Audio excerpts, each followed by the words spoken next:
کر رہے ہیں، کروا رہے ہیں، شراب پی رہے ہیں، پلا رہے ہیں، سب کچھ کرتے ہیں، لیکن دولت کم نہیں ہوتی۔ اس کو بھی حدیث میں بیان کیا۔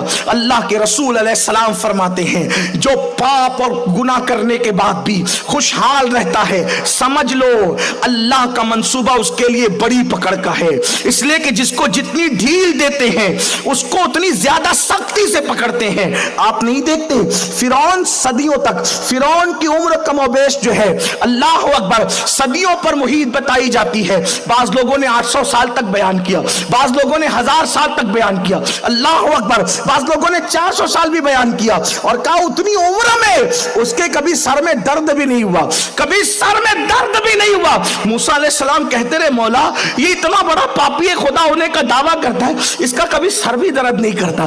رب کی رحمت مسکرا کے کہتی ہے اس کا سر ہی اس قابل نہیں کہ ہم اپنا درد اس کو عطا کریں، جسے اپناتے ہیں اسی کو درد عطا کرتے ہیں، اور جس کو درد عطا کرتے ہیں